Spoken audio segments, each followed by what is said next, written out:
আপনি জানেন তথ্য শক্তি, রাজনীতি, অর্থনীতি, সংস্কৃতি বিশ্বজুড়ে প্রতিনিয়ত ঘটে চলেছে নানা ঘটনা। তাই বিশ্বজুড়ে প্রতি মুহূর্তে বর্ণনায় চলমান গুরুত্বপূর্ণ ঘটনার বিশ্লেষণ আর সবশেষ তথ্য নিয়ে বিশ্ব দৃষ্টি খুলে দিতে আমি সালিহা পারভীন সাথে আছি আপনার সাথে ডিবিসি ওয়ার্ল্ডের পর্দায়। গাজা সিটিতে ইসরায়েলি সেনাদের তীব্র হামলায় নিহত ৭৮। ১ মিলিয়ন ফিলিস্তিনিকে দক্ষিণে ঠেলে দেওয়ার অংশ হিসেবে চলছে দখল অভিযান। এদিকে ফিলিস্তিনি স্বাধীনতাকামী সশস্ত্র সংগঠন হামাসের সামরিক শাখার মুখপাত্র আবু উবাইদা নিহত হয়েছেন বলে দাবি করেছে ইসরায়েল। গাজায় খাবার আর আশ্রয়ের খোঁজে প্রাণপণ ছুটে চলা, কিন্তু চারপাশ রক্তে রাঙা। আজ ভোরেও ইসরায়েলি হামলায় শিশু ও সাংবাদিক সহ নিহত ৭৮ জন ফিলিস্তিনি। ধ্বংসস্তূপে চাপা পড়েও অটুট ফিলিস্তিনিদের বাঁচার লড়াই। নিহত ৭৮ জনের মধ্যে ৩২ জন খাদ্য সহায়তা প্রার্থী। শহর দখলের আগে চলছে নির্বিচার হামলা, আর ১ মিলিয়ন মানুষকে জোরপূর্বক ঠেলে দেওয়া হচ্ছে দক্ষিণ জোনে। গাজার সরকারি মিডিয়া অফিসের পরিচালক ইসমাইল আল তাবাউথ জানিয়েছেন, ইসরায়েলি সেনারা আবাসিক এলাকায় বিস্ফোরক রোবট ব্যবহার করছে। গত ৩ সপ্তাহে এসব ডিভাইস ৮০ বারেরও বেশি বিস্ফোরিত করা হয়। এছাড়া ফিলিস্তিনি সিভিল ডিফেন্স জানায়, ধ্বংসযোগ্য ও খাদ্য সংকট সত্ত্বেও গাজার উত্তরে ১ মিলিয়নের বেশি মানুষ জোরপূর্বক বাস্তুচ্যুতির নীতি মানতে অস্বীকৃতি জানাচ্ছে। আমাদের জোর করে তাড়িয়ে দিয়েছে, আমরা যেতে চাইনি, কিন্তু আমরা জানি না কোথায় যাব। সারা রাত ধরে বিস্ফোরণ আর গোলাগুলি না হলে আমরা চলে যেতাম না। আমরা ঘুমোতে পারিনি। আগুনের শিখা আমাদের উপর পড়ে এবং আমাদের বাড়ি পুড়িয়ে দেয়। এদিকে ফিলিস্তিনি স্বাধীনতাকামী সশস্ত্র সংগঠন হামাসের সামরিক শাখার মুখপাত্র আবু উবাইদা নিহত হয়েছে বলে দাবি করেছে ইসরায়েল। অন্যদিকে গাজায় মানবিক সাহায্য পৌঁছাতে বার্সেলোনা বন্দর থেকে যাত্রা শুরু করেছে গ্লোবাল সুমুদ ফ্লোটিলা। ইসরায়েলের অবরোধ ভাঙাই মূল লক্ষ্য। ত্রাণবাহী এই অভিযানে যোগ দিয়েছেন পরিবেশকর্মী গ্রেটা থুনবার্গ। বিদায়কালে বন্দরে ভিড় জমায় শত শত কর্মী ও সমর্থক। Nahida Rinthi, DBC news desk. বিশ্ব ব্যবস্থা বদলের ডাক শি জিনপিংয়ের। এসসিও সম্মেলনে মেগা স্কেল মার্কেট নিয়ে নতুন অর্থনৈতিক ও নিরাপত্তা কাঠামোর রূপরেখা দিলেন চীনা প্রেসিডেন্ট। আর এতে সম্মতি দিয়ে পাশে থাকার আশ্বাস দিয়েছেন পুতিন। বিশ্লেষকরা বলছেন, এটা সরাসরি মার্কিন নেতৃত্বের চ্যালেঞ্জ। চীনের তিয়ানজিনে এসসিও এর শীর্ষ সম্মেলনে শক্তির নতুন সমীকরণ। এক মঞ্চে ২ ডজনেরও বেশি বিশ্ব নেতা, আর সেখানেই শি জিনপিং এর ঘোষণা এসেছে নতুন বৈশ্বিক শক্তির যুগ। মেগা স্কেল মার্কেট, শক্তিশালী শব্দে বক্তৃতা শুরু শি জিনপিং এর। জানালেন, গড়া হবে নতুন বৈশ্বিক অর্থনীতি ও নিরাপত্তার ছক, যা হতে পারে যুক্তরাষ্ট্রের জন্য বড় চ্যালেঞ্জ। শি জিনপিং আরও বলেন, এখন বৈশ্বিক শক্তির নতুন সমতার সময়। তিনি জানান, এসসিও দেশগুলোকে একসাথে এগোতে হবে জ্বালানি, প্রযুক্তি, অবকাঠামো ও এআই এর যৌথ সহযোগিতায়। আমাদের উচিত বিশ্বের সমতা, শৃঙ্খলাপূর্ণ ও অন্তর্ভুক্তিমূলক অর্থনৈতিক বিশ্বায়নের পক্ষ গ্রহণ করা, আরও ন্যায়সঙ্গত বৈশ্বিক শাসন ব্যবস্থা প্রতিষ্ঠা করা। এদিকে চীনের প্রেসিডেন্টের এই আহ্বানকে সম্পূর্ণ সমর্থন দিয়েছেন রুশ প্রেসিডেন্ট ভ্লাদিমির পুতিন। তিনি জানেন, এটি হবে সমতার ভিত্তিতে নির্মিত একটি বহুপাক্ষিক কাঠামো। এ সম্মেলন ইউরেশিয়া জুড়ে সহযোগিতা ও পারস্পরিক আস্থার পরিবেশ শক্তিশালী করতে গুরুত্বপূর্ণ ভূমিকা রাখবে, যা পুরো অঞ্চলে একটি নতুন রাজনৈতিক, সামাজিক ও অর্থনৈতিক ভিত্তি তৈরি করতে সহায়তা করবে। সম্মেলনে অংশ নেওয়া ভারতের প্রধানমন্ত্রী নরেন্দ্র মোদীও একই আশা ব্যক্ত করেন। ভারত সবসময় বিশ্বাস করে শক্তিশালী সংযোগ কেবল ব্যবসার জন্য নয়, বরং বিশ্বাস ও উন্নয়নের জন্যও দরকার। আর এ ধারণাকে মাথায় রেখে আমরা সকল সদস্যরা একত্রে কাজ করব। এদিকে বৈশ্বিক বহুপাক্ষিক সহযোগিতা রক্ষায় চীনের এই ভূমিকা পালনের প্রশংসা করেছেন জাতিসংঘের মহাসচিব অ্যান্টোনিও গুতেরেস। বিশ্লেষকরা বলছেন, তিয়ানজিন থেকে বিশ্বের দিক বদল হতে যাচ্ছে এখন পূর্বে। আর এই নতুন বিশ্ব শৃঙ্খলার ছক কষছে চীন, রাশিয়া, ভারত সহ গোটা global south. Hasna Akhtar, DBC news desk. যুক্তরাষ্ট্র আরোপিত নতুন শুল্কের ফলে ভয়াবহ চাপে পড়েছে ভারতের গার্মেন্টস ও বস্ত্র শিল্প। বিশেষ করে ছোট ও মাঝারি রপ্তানিকারকরা পড়েছেন সরাসরি ক্ষতির মুখে। ৫০,০০০-এরও বেশি উদ্যোক্তার রপ্তানি অর্ডার এক প্রকার বন্ধ হয়ে গেছে। বিশ্বের চতুর্থ বৃহত্তম অর্থনীতি থেকে তৃতীয় স্থানে ওঠার দোরগোড়ায় থাকা ভারত হঠাৎই পড়ল বড় ধাক্কায়। যুক্তরাষ্ট্রের দ্বিগুণ আমদানি শুল্ক সরাসরি প্রভাব পড়েছে দেশের অর্থনীতিতে, আর এ ধাক্কায় বিপাকে পড়েছে মোট ৬ কোটি ক্ষুদ্র উদ্যোগ।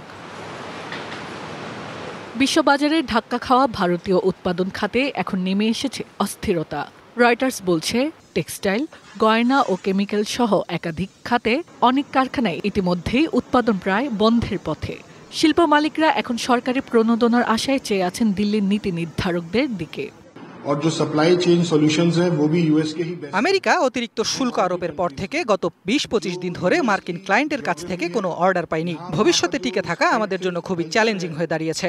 बायर्स की खरीदने की, पैसा खर्च करने की, उसके लिए दूसरा अल्टरनेटिव मार्केट ढूंढना अभी इतना आसान नहीं है। সবাই বলছে চাহিদা কমে গেলে কারখানা বন্ধ হয়ে যাবে। আমি খুবই চিন্তিত, কারণ এতে আমরা বেকার হয়ে যাব। পরিস্থিতি সামাল দিতে ভারত সরকার ডিসেম্বর পর্যন্ত তুলা আমদানিতে শুল্ক ছাড়ের মেয়াদ বাড়িয়েছে, আর তুলার দাম কমে যাওয়ার আশঙ্কায় চাপে পড়েছেন দেশীয় তুলা চাষিরা। এবারের তুলা মূলত আসবে অস্ট্রেলিয়া, ব্রাজিল, আমেরিকা ও আফ্রিকার বাজার থেকে, ফলে আন্তর্জাতিক দামের ওপরও এর প্রভাব পড়বে বলে মনে করছেন কর্মকর্তারা। বিশ্লেষকরা বলছেন, ট্রাম্প প্রশাসনের এই আকস্মিক শুল্ক সিদ্ধান্ত ভারতের জন্য কেবল ধাক্কা নয়, এটা এক বড় সতর্ক সংকেত। আন্তর্জাতিক বাণিজ্যে শুরু হওয়া এই নতুন উত্তাল ঢেউ কিভাবে সামলাবে ভারত, এখন সেদিকে নজর গোটা বিশ্বের। Hasna Akhtar, DBC news desk.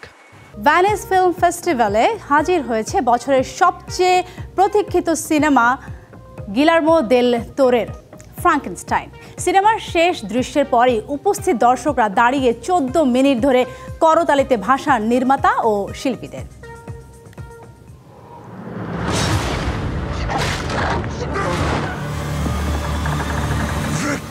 ভেনিসের লাল গালিচা আলো করে হাজির হয়েছেন গিলার্মো দেল তোরো ও তার তারকাবহুল টিম।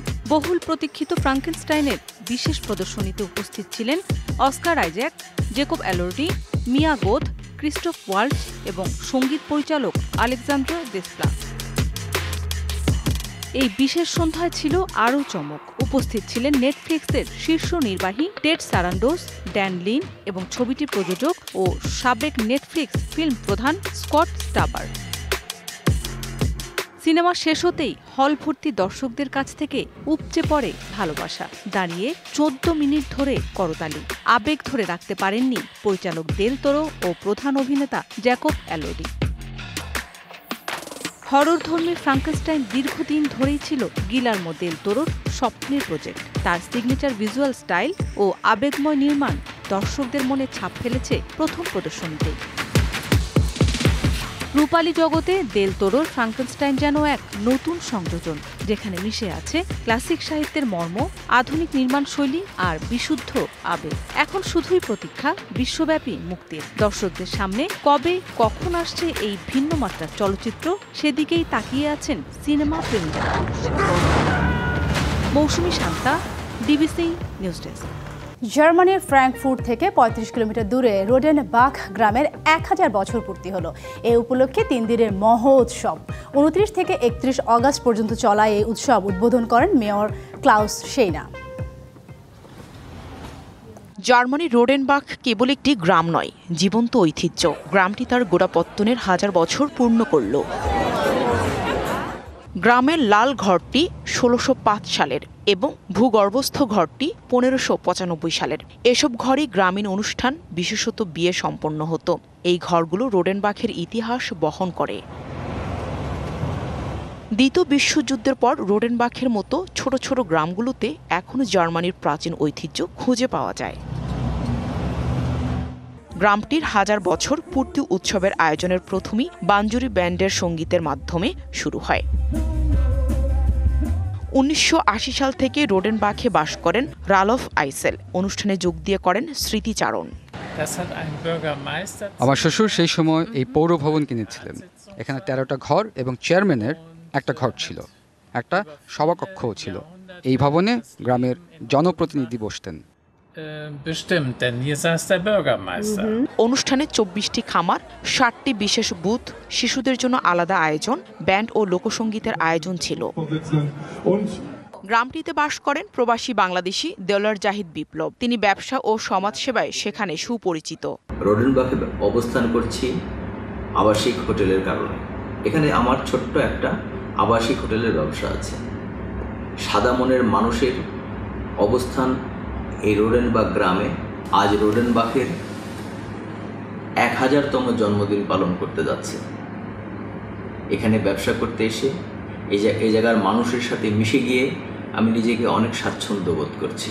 রোডেনবাখে বসবাস করেন বাংলাদেশের নির্ঝর আতিক। সেখানে গড়ে তুলেছেন তার ব্যবসা প্রতিষ্ঠান। রোডেনবাখ মোটামুটি 30 kilometre from Frankfurt central hub বানব থেকে আর কি। তো আমার অফিস থেকে let's say around less than 30 kilometre, half an hour drive. মনে হলো এরিয়াটা দেখে, এরিয়াটা সুন্দর, ফ্রাঙ্কফুর্টও নিয়ার বাই এবং বাংলাদেশি কমিউনিটিও আছে এখানে এবং নিয়ার বাই হানাও একদম যদি নিয়ার বাই বলি লেটস সে 10 মিনিটস। তো তখন আস্তে আস্তে এরিয়াটাও ভালো লাগলো, এরিয়াটা আর হাউসের কন্ডিশনটাও ভালো লাগলো দেখে তখন রোডেনবাখ চলে আসে আর কি লেটস সে।